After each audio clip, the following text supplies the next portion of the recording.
Parfois, il y a des événements historiques majeurs qui restent pourtant dans l'ombre, presque inconnus du grand public. Aujourd'hui, on va justement se pencher sur un rapport qui documente un véritable drame humain, l'expulsion massive de dizaines de milliers de Marocains d'Algérie en 1975. Allez, on plonge dans cette histoire. Le chiffre, il est brutal. 45 000. C'est le nombre de familles marocaines qui vivaient en toute légalité en Algérie et qui, du jour au lendemain, ont reçu l'ordre de quitter le pays. Et le timing rend la chose encore plus terrible. Ça s'est passé le 18 décembre 1975, le jour même de l'Aïd al-Adha, une des fêtes les plus importantes du calendrier musulman.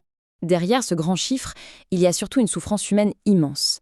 Et cette citation, tirée du rapport, le dit très bien, ce n'est pas qu'une question de statistiques. La vraie douleur, elle se mesure à ce que chaque personne, chaque famille a dû endurer. Et c'est vraiment cette dimension-là qu'on va essayer de comprendre. Alors concrètement, comment est-ce que tout ça s'est déroulé? La première partie de notre analyse va s'intéresser au caractère vraiment soudain et traumatisant de cette expulsion. Essayez d'imaginer la scène, un jour de fête, un moment qui devrait être synonyme de joie, de partage en famille, et qui se transforme en véritable cauchemar.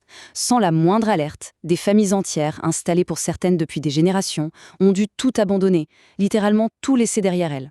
Le rapport décrit une opération qui était vraiment systématique. L'exécution était tellement rapide que personne n'a eu le temps de s'organiser. Tous les biens étaient confisqués, y compris les papiers d'identité. Et puis il y a eu le plus tragique sans doute, la séparation des familles mixtes. Les conjoints ou les enfants de nationalité algérienne devaient rester, pendant que leurs parents, leurs frères, leurs sœurs de nationalité marocaine étaient expulsés. Un véritable déchirement. Mais alors, pourquoi? Pourquoi une décision aussi radicale? Pour comprendre, il faut absolument revenir sur le contexte politique de l'époque, qui était extrêmement tendu entre le Maroc et l'Algérie. Le rapport établit un lien de cause à effet qui semble très clair. Quand on regarde la chronologie, c'est assez parlant. Suite au succès politique et diplomatique du Maroc avec la Marche verte et les accords de Madrid, la décision algérienne tombe. Pour les auteurs du rapport, il n'y a pas de doute, c'est une mesure de rétorsion politique directe. Ce graphique, tiré du document source, est spectaculaire. Il montre bien l'ampleur de ce qui s'est passé. On ne parle pas d'une légère augmentation des expulsions, non. Le pic de 1975 est absolument massif, sans aucune comparaison avec les autres années. Ça montre bien qu'il s'agissait d'une opération planifiée, à très grande échelle et concentrée sur une période très courte. Maintenant, changeons d'angle et passons à l'analyse juridique. Parce que le rapport ne fait pas que décrire les faits. Il pose aussi la question de la légalité des actions qui ont été menées par l'État algérien à ce moment-là. Le concept clé ici, c'est celui d'expulsion collective. C'est un terme un peu juridique, mais l'idée est simple.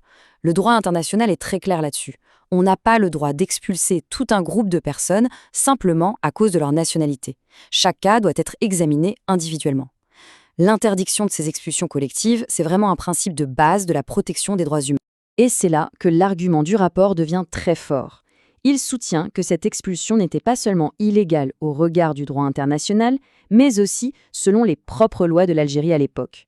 La loi algérienne ne permettait que des expulsions individuelles pour des raisons précises. Alors comment 45 000 familles auraient-elles pu, tout en même temps, menacer l'ordre public? D'après le rapport, aucune justification légale n'a jamais été donnée. Des décennies ont passé. Que sont devenues les victimes? Cette partie s'intéresse à leur long combat pour obtenir enfin une reconnaissance et une forme de réparation. Après un très long silence, la parole a enfin commencé à se libérer au début des années 2000. C'est à ce moment-là que des associations ont été créées, comme l'Association de défense des Marocains expulsés d'Algérie. Et ça a été un vrai tournant. Pour la première fois, les victimes avaient une voix collective pour raconter leur histoire et porter leurs revendications sur la place publique. Leurs demandes sont en fait très structurées. La première, c'est la reconnaissance, que l'État algérien reconnaisse sa responsabilité. Ensuite, il y a les réparations matérielles pour tous les biens qui ont été spoliés et une compensation pour le traumatisme subi. Et enfin, il y a une demande très humaine, très simple, la réouverture de la frontière qui est fermée depuis 1994 pour que des familles qui ont été déchirées puissent enfin se revoir. Pour conclure, on voit bien que cet événement soulève des questions très profondes sur la mémoire, sur l'histoire et bien sûr sur les relations entre le Maroc et l'Algérie. D'ailleurs, il faut le préciser, toute l'analyse qu'on présente aujourd'hui, elle est basée sur ce document. Ce sont les actes d'un colloque publié par le Conseil national des droits de l'homme du Maroc.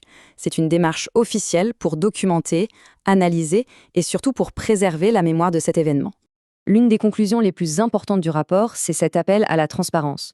Pour les auteurs, pour pouvoir avancer, il est absolument essentiel d'ouvrir les archives officielles des deux côtés de la frontière. C'est seulement en confrontant les sources, en établissant les faits de manière rigoureuse, qu'on pourra un jour espérer une forme de réconciliation. Et tout cela nous laisse avec cette question finale qui reste ouverte. L'expression mémoire juste, elle est reprise dans le rapport et résume parfaitement le défi. Sans un accès aux faits, sans une histoire partagée et reconnue, comment peut-on se réconcilier avec les pages les plus douloureuses de son passé? C'est une réflexion qui, au fond, nous concerne tous.